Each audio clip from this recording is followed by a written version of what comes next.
Alright, so this is something I just wanted to discuss. I needed to sort of vent on this topic. I make this repetitive mistake over and over and over again. Especially with me being I guess the minority in that I own all consoles and platforms. You know, I'm not limited by my resources of what game I can play on which system. I have a choice, and a lot of people, don't have a choice. I guess I would say that most people don't actually own both Microsoft and Sony's console, or even a PC for that matter. Usually the common person will get one platform, and that will be their main platform, and that's what they're going to use for the remainder of that gaming generation. And I did this during the PS2 generation. I only had a PS2. I did not have a GameCube.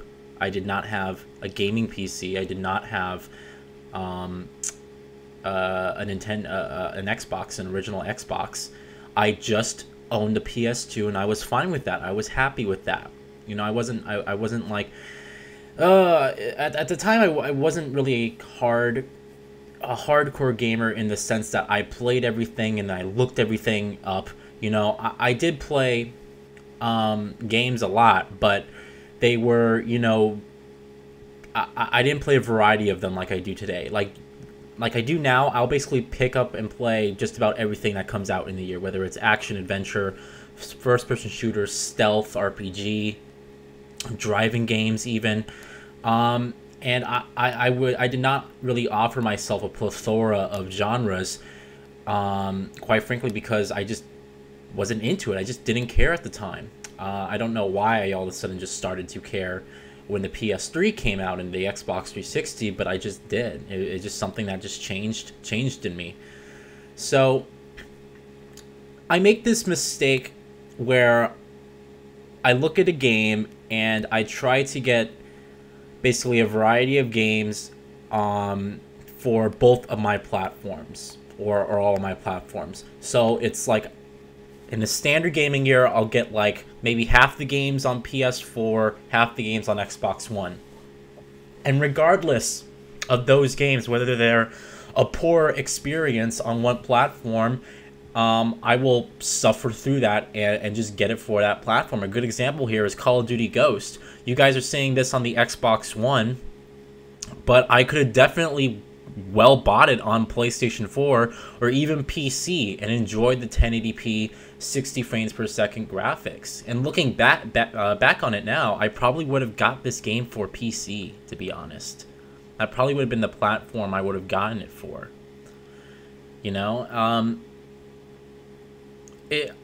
What I need to stop doing is stop getting in this mindset of, Dying Light, I must get it on Xbox One because that's just my decision and that's just what I'm going to get it for. I'm going to get it on. And there really is no reason for me to get it on any of those platforms, It's like, I really had no reason to get Call of Duty Ghost on Xbox One. I knew that the PlayStation 4 had better graphics. I had a PlayStation 4 before I had an Xbox One.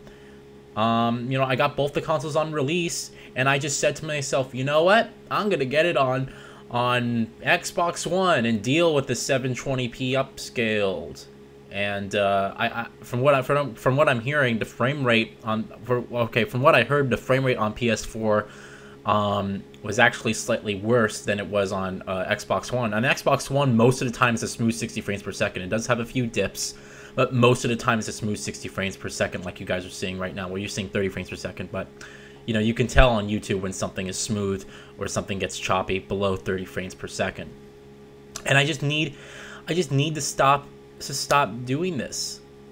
And especially now, because now that I have all my platforms in one place, they're all at the same house. Before I had my Xbox 360 at one house and I had my PlayStation 3 and PC at the other house, and I was more or less forcing myself to get a game on whatever platform that I decided to get that game on. So most of my games I bought last generation were on the Xbox 360. I bought 66 games retail on the Xbox 360 opposed to 62 games retail on the PS3. Now keep in mind that I have other games digitally um, on Xbox Live as well as PlayStation Network installed, but those are just what I got retail wise, and I did a really good job as splitting my games up and my decisions on what platform to get those games on. And what I really need to start doing is I need to now keep my eyes and ears open for information regarding the platform and the differences of those platforms with certain games that are coming out. Let's see. A good example would be the Tomb Raider Definitive Edition. I was really planning, once I would have bought the game for cheaper, I was really planning on getting it for Xbox One. And that was just the platform I decided to get it on. It wasn't like something, oh my gosh, I needed to connect voice chat. You know, it wasn't something like that. But after the recent news of hearing that Tomb Raider Definitive Edition runs 60 frames per second mostly on PlayStation 4, as opposed to 30 frames per second mostly on Xbox One, I sat there and I said, okay, if I bought Tomb Raider, if I actually pre-ordered it and got it, I would have got the worst version of the game. And that makes no sense.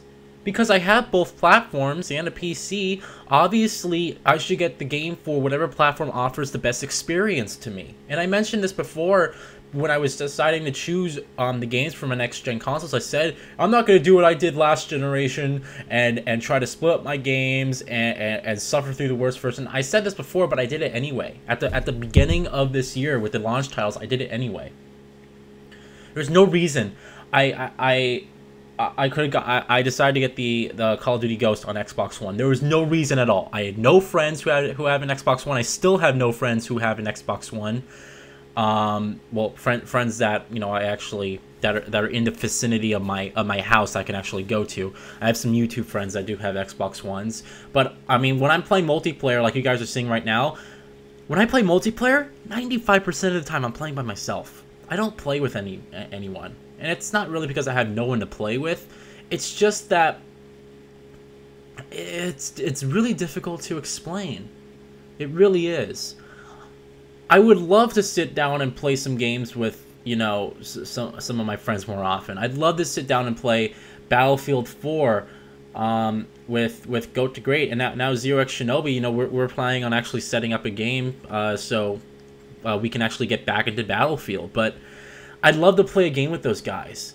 I'd love to be able to sit down and play Call of Duty with, my best friends, but again, they don't have the platform.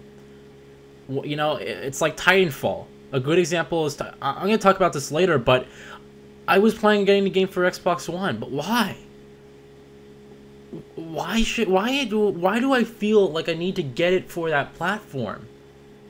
It's some stupid thing inside me that's actually making me somehow my mind is programmed to somehow lean towards this platform for this specific type of game over the other. And it makes no sense. It really doesn't. And it kind of pisses me off because when Battlefield 4 was going to come out, I was planning on getting that game for Xbox One too, but there was no reason to. You get the first map pack on release. Who freaking cares? It's just it's very hard to explain this to someone who doesn't understand and think like I do. Because I know a lot of people out there are going to be like, why don't you just get it for, why do you have this need? Why do you have this mindset that you can't get the game for, I don't know, the PlayStation 4 or the Xbox One? You just have this mindset that you're definitely set on this specific type of version of the game. And it pisses me off. It does, because it depreciates my game experience. It really does. It's just annoying. So going into this, I wanted to let you guys know that from now on, and I'm making a dead-on statement, I'm actually going to go switch my game pre-orders very soon over at my GameStop. And I kind of hate doing that because I find it embarrassing, because I went in there and I pre-ordered 12 games on one day, and now I'm gonna say to the manager, yeah, I'm gonna need to switch some platforms on a couple of those. I mean, it's no big issue, but I don't like going in there and making it seem like I made a mistake the first time. But here's what I'm gonna do. Whatever game that's coming out, I'm gonna weigh in all three platforms: the PlayStation 4, the Xbox One, and the PC, and I'm gonna determine which platform can give me the better experience. You know, obviously for PC, I'm not always gonna get it on PC because my graphics card is practically outdated and I need a new one. It's actually doing it. I'm surprised it lasted as long as it did, but man, that 560 Ti, that was an amazing graphics card to get. It really was. I'm very proud of myself for actually picking that specific graphics card up, because even some of the most modern games like Crysis 3, 1080p, high settings, get around 45-50 frames per second average, and it handles really nice. It really does. But yeah, so here's what I'm gonna do. Here are the games I decided to switch the platforms on. All right, I'm still getting Thief on the PlayStation 4. All right, the way I look at it is my graphics card is the equivalent of a GTX 580. It is factory overclocked, but the way it's designed, the way it's built, the memory it has available, the guy said that it was the equivalent of a GTX 580, which I guess is the equivalent to a GTX 670 and a GTX 760. That's the way I'm kind of looking at it. I'm not sure, but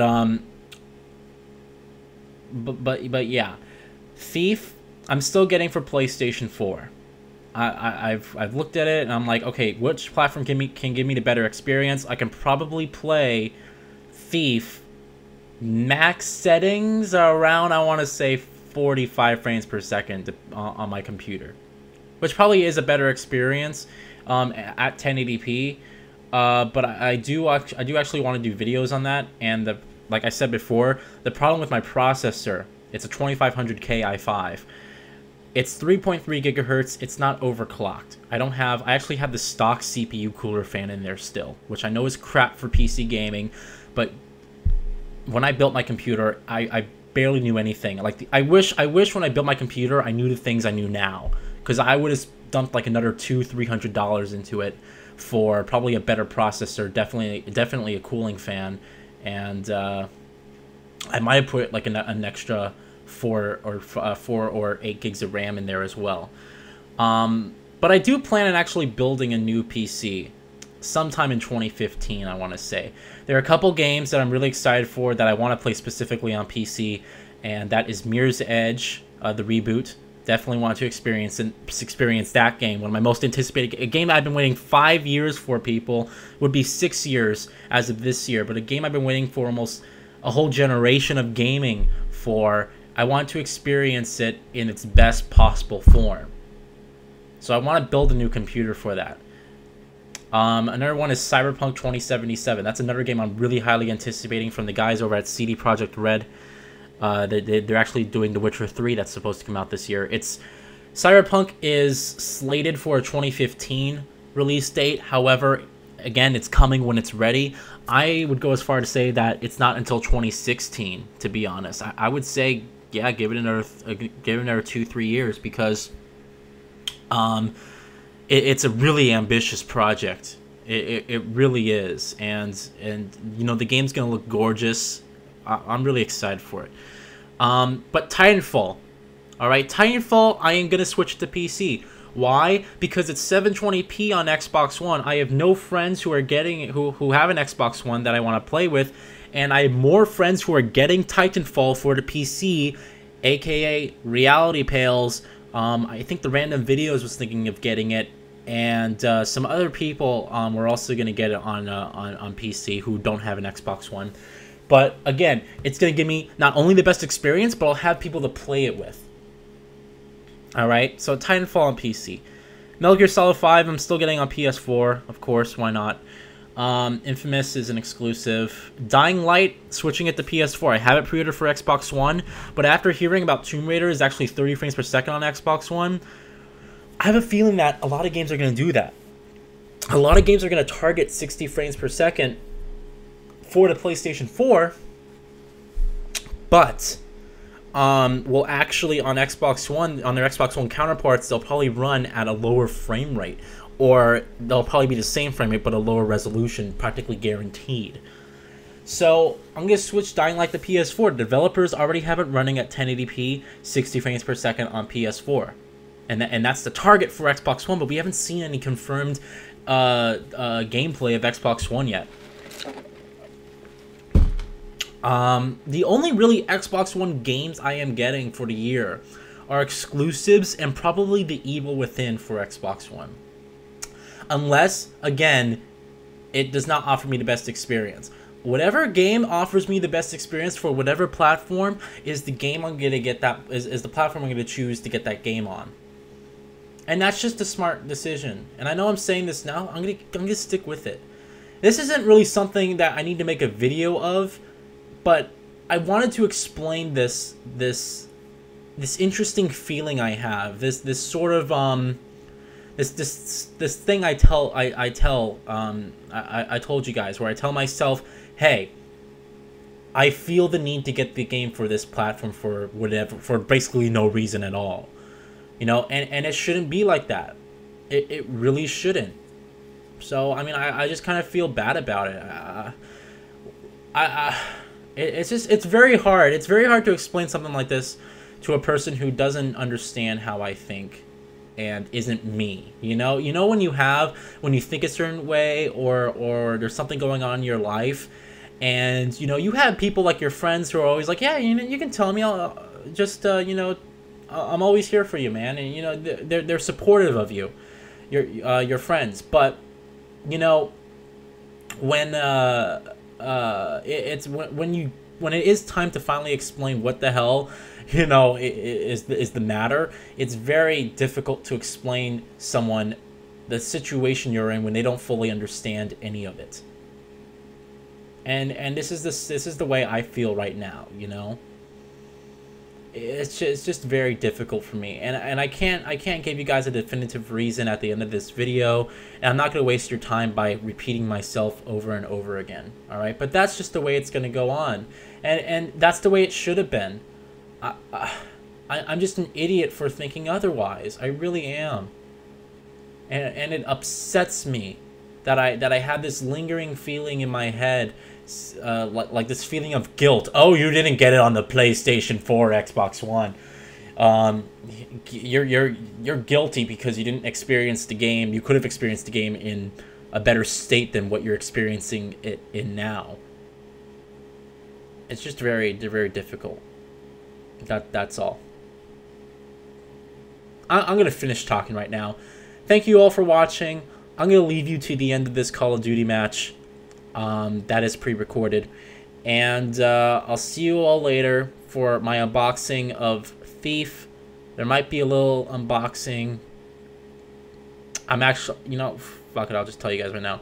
I'm really thinking about buying Rambo the video game. It looks like shit, but it looks hilarious. It's one of those games where it's so bad you have to play it, right? It's like such...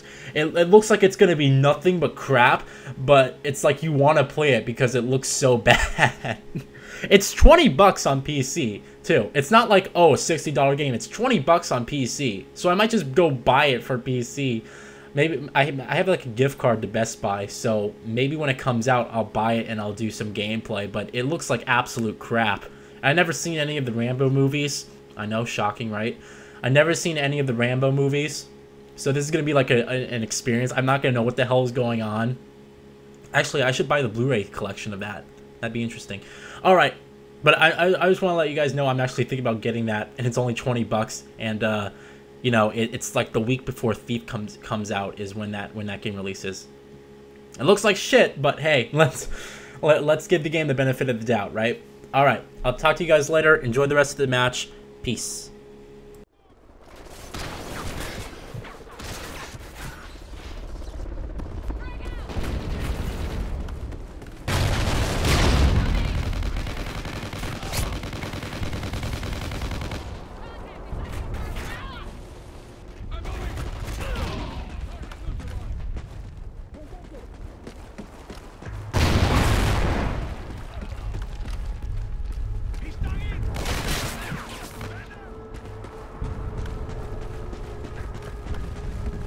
Enemy SATCOM spotted.